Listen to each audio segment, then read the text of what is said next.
Chapter 21, verse 1. The Lord visited Sarah as he had said, and the Lord did unto Sarah as he had spoken. Chapter 1, footnote.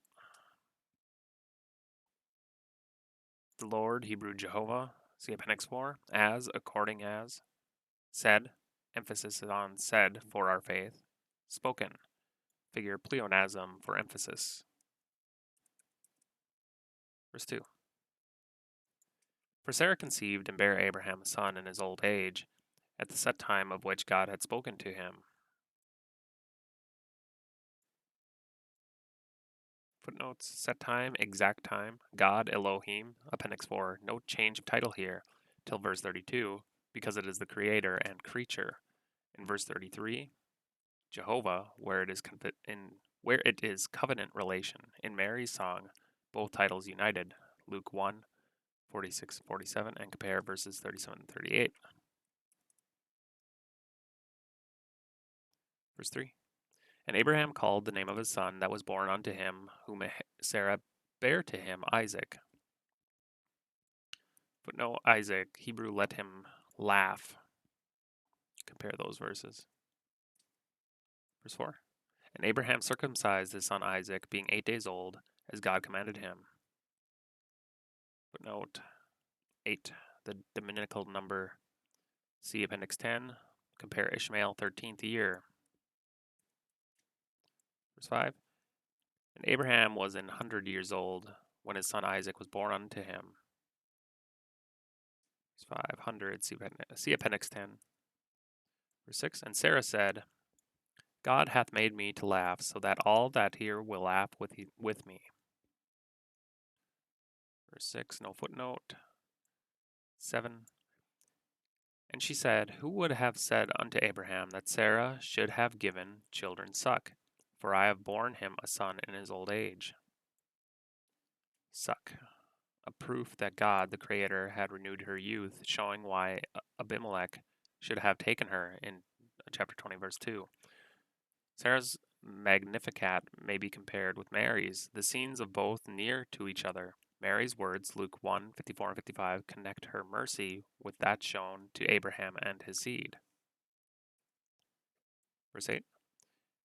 And the child grew and was weaned, and Abraham made a great feast the same day that Isaac was weaned.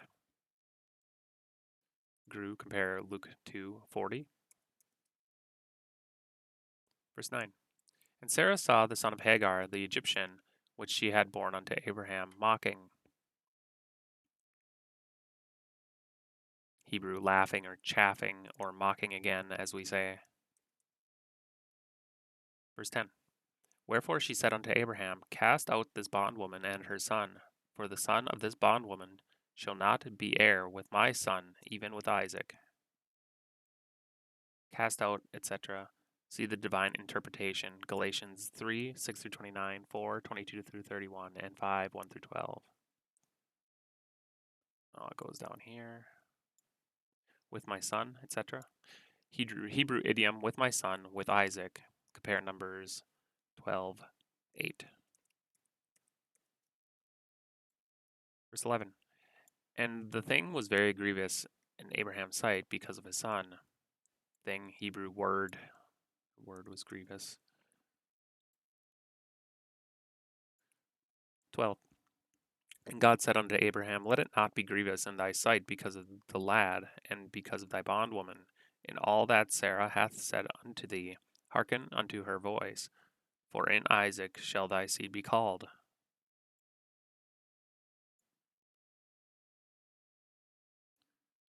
Isaac, thy seed. Here Zerah is in the singular sense because of the word Isaac,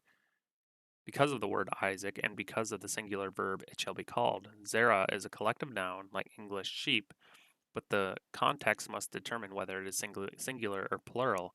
It is to this verse Galatians 3:16 refers, not to 12:7 where it is indefinite, or 17:7 where the verb and the pronouns show it is plural. See note there and on Galatians 3:16 and compare Romans 9:7. Hebrews 11:18. Thy seed is therefore Christ. The difference of the 30 years comes in here, 430 to the Exodus, 1240, From Genesis 12:4, when Abraham was 75, 25 thence to Isaac's birth, and now 5 to his recognition as the seed, equals 30 years. 13. And also of the son of the bondwoman will I make a nation, because he is thy seed.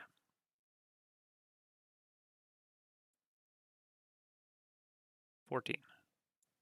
And Abraham rose up early in the morning, and took bread and a bottle of water, and gave it to Hagar, putting it on her shoulder, and the child, and sent her away. And she departed, and wandered in the wilderness of Beersheba. Bottle, compare man's provision, a bottle with God's, a well. See verse 19. 15. And the water was spent in the bottle, and she cast the child under one of the shrubs.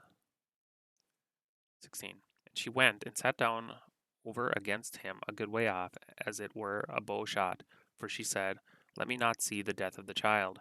And she sat over against him, and lifted up her voice, and wept. Lift up her voice, or 16, as it were, figure epitheton, appendix 6, not see, etc., figure tapinosis, see appendix 6, lift up her voice, equals the boy lifted up his voice and wept. So Septuagint says in verse 17. Verse 17.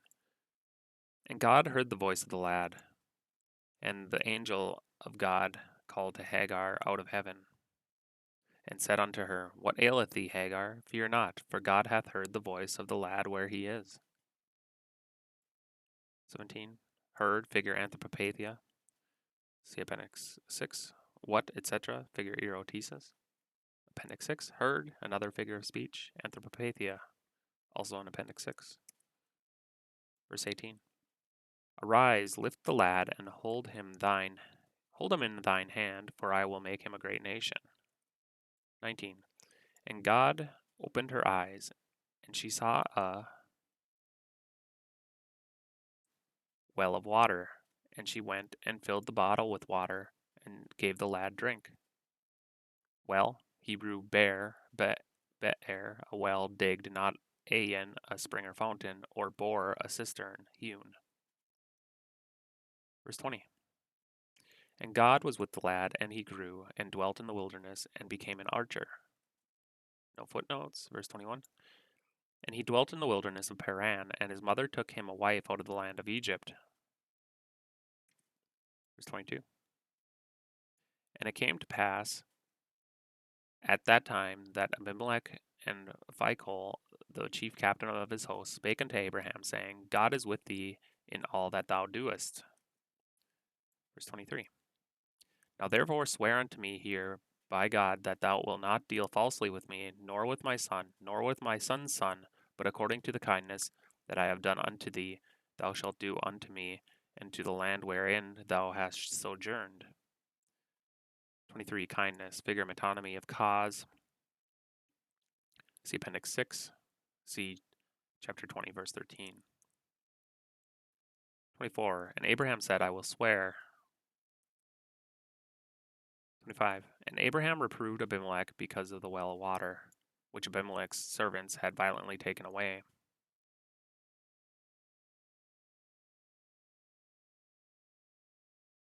Violently, etc. Compare these verses. This explains Exodus 17:8. Then came Amalek because of verses 1 through 7. Verse 26. And Abimelech said, I wot not who hath done this thing, neither didst thou tell me, neither yet heard I of it but today. Wot not equals know not, old English idiom. And Abraham took sheep and oxen, and gave them unto Abimelech, and both of them made a covenant. Both, not one party as in 10 through 18. Compare Galatians 3:20. Made, Hebrew cut, because of the dividing sacrifice. Compare 15:10. English concluded or solemnize. Verse 28.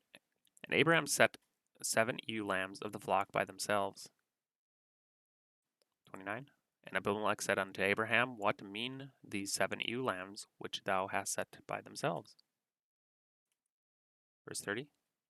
And he said, For these 7 ewe lambs shalt thou take of my hand, that they may be a witness unto me that I have digged this well. Verse 31. Wherefore he called that place Beersheba, because there they swear both of them. Beersheba, Hebrew well of the oath. Verse 32. And thus they made a covenant at Beersheba, and Abimelech rose up, and Phicol, the chief of the captain of his host, and they returned into the land of the Philistines. No footnote. Verse 33. And Abraham planted a grove in Beersheba, and called there on the name of the Lord, the everlasting God. Grove, Hebrew eshel, trees, not Asherah, Appendix 42, but the wood for 22:3 about 20 years later. The everlasting God. Thus is the divine definition of Jehovah, Lord, Hebrew olam, duration, secret and hidden from man. Compare Psalms 92. Verse 34 to finish the chapter. And Abraham sojourned in the Philistines' land many days.